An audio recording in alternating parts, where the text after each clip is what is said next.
여러분, 낡은 집 하면 뭐가 떠오르세요? 골칫거리? 아니면 혹시 보물? 오늘 이야기해볼 테마는요, 바로 이 낡은 집 문제를 아주 창의적인 기회로 바꾸고 있다고 해요. 수백만 채에 달하는 이 노후주택을 가지고 도대체 뭘 하려는 건지 지금부터 한번 자세히 들여다보겠습니다. 자, 그럼 이 문제가 얼마나 심각한지 그 스케일부터 한번 봐야겠죠. 대만이 곧 2026년이면 초고령 사회가 된대요. 근데 이게 단순히 인구 문제에서 그치는 게 아니라는 거예요. 진짜 문제는 사람만 늙는 게 아니라 우리가 사는 집도 함께 늙어가고 있다는 겁니다. 이거 한번 보세요. 정말 놀랍지 않나요? 대만 전체 주택 중에서요, 무려 60% 이상이 지은 지 30년이 활쩍 넘은 집들이라는 겁니다. 와, 60%?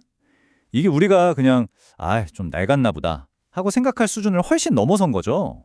그럼 이 60%가 도대체 몇 채나 되는 걸까 궁금하시죠? 자그만치 554만 채입니다. 554만 채요.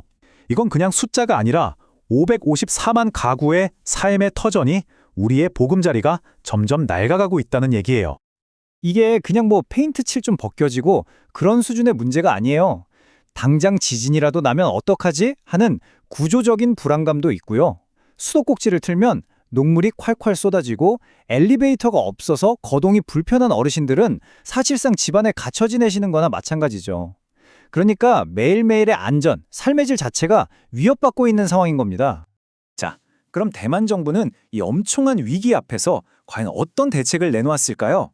그냥 손 놓고 보고만 있었을까요? 아니죠. 바로 노후주택 연명계획이라는 아주 특별한 카드를 꺼내들었습니다. 이름부터가 좀 독특하죠? 기존의 방식과는 완전히 다른 새로운 해법이라고 할 수 있습니다. 이 계획의 가장 중요한 포인트는요, 바로 생각의 전환이에요. 예전 같았으면 낡았네? 그럼 싹 밀고 새로 짓자 이랬을 거잖아요. 근데 그게 아니라 지금 있는 집을 잘 고치고 튼튼하게 보강해서 더 오래 쓰자, 이렇게 방향을 180도 바꾼 거죠. 훨씬 더 현실적이고 지속 가능한 방법으로요. 그리고 여기서 대만 정부의 의지가 아주 강력하게 느껴지는 부분이 있어요.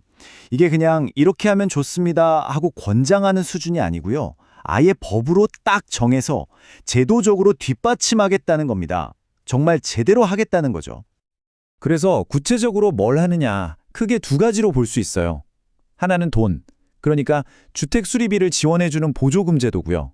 다른 하나는 시스템, 즉 정기적으로 안전점검을 의무화해서 문제가 더 커지기 전에 미리미리 관리하자는 거죠.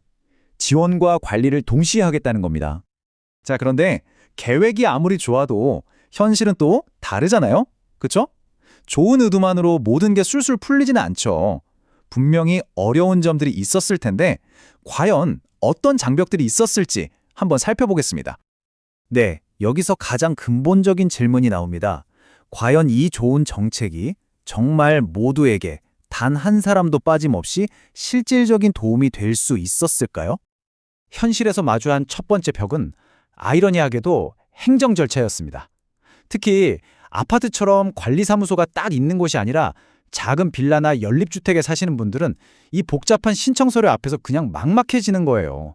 뭘 어떻게 해야 할지, 어디서부터 손을 대야 할지 전혀 감이 안 오는 거죠. 어찌어찌 서류 문제를 해결했다고 쳐요? 그럼 끝일까요? 아니요. 그때부터 돈 문제와 사람 문제라는 더 큰 산이 기다리고 있습니다.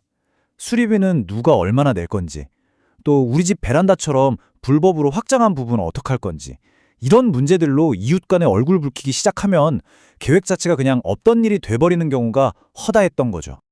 물론 정부에서 보조금을 주긴 하는데요.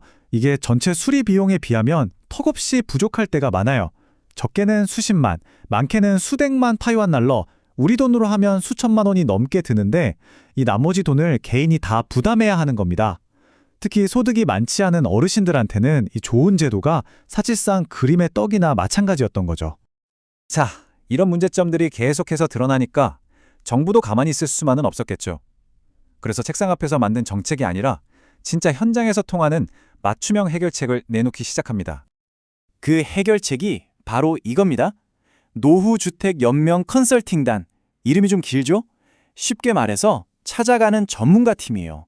어려움을 겪는 주민들을 직접 찾아가서 1대1로 아주 세세하게 도와주는 거죠. 이게 정말 신의 한 수였어요. 이분들이 그냥 전화로 이렇게 하세요 하고 마는 게 아니에요. 진짜로 동네에 직접 찾아와서 주민들하고 같이 앉아서 신청서도 써주고 기술적으로 뭐가 필요한지 전문가 입장에서 조언도 해주고 그러니까 처음부터 끝까지 모든 과정을 바로 옆에서 함께 해주는 든든한 지원군 역할을 한 겁니다.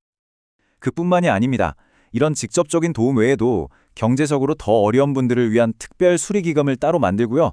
어르신들 생활에 필요한 보조기기 보조금도 늘리는 식으로 누구 하나 소외되는 사람 없이 이 혜택을 다 같이 누릴 수 있도록 사회 안전망을 더 촘촘하게 만들고 있는 거죠. 자, 이렇게 쭉 살펴보니 어떠세요? 이 계획은 단순히 낡은 건물을 수리하는 데서 그치는 게 아니라는 걸 알 수 있죠. 궁극적인 목표는 더 큰 그림에 있습니다. 바로 집이라는 공간에 대한 우리 모두의 생각을 바꾸는 것, 그 인식을 전환하는 데 있는 거죠. 생각해보면 우리는 낡은 집을 그저 위험하고 고쳐야 할 문제로만 생각하기 쉽잖아요. 그런데 한번 다른 각도에서 보면 어떨까요? 그 안에는 위험만 있는 게 아니라 수십 년의 시간이 쌓여 있고 우리 가족의 웃음과 눈물이 담긴 돈으로는 절대 셀 수 없는 소중한 기억들이 가득한 공간이기도 하다는 거죠. 그러니까 결국 이 모든 노력은요, 사람과 집의 관계를 다시 생각하게 만드는 과정이라고 볼 수 있어요. 그냥 잠만 자는 시멘트 덩어리가 아니라 내가 애정을 갖고 소중하게 가꾸고 돌보는 진짜 우리 집으로 만들자는 그런 움직임인 겁니다. 그래서 마지막으로 이런 질문을 던져보고 싶습니다. 여러분에게 낡은 집은 해결해야 할 문제인가요? 아니면 지켜나가야 할 기억인가요? 이 질문에 대한 답이 앞으로 우리 사회가 낡은 공간들을 어떻게 대해야 할지에 대한 중요한 실마리가 되지 않을까 싶습니다.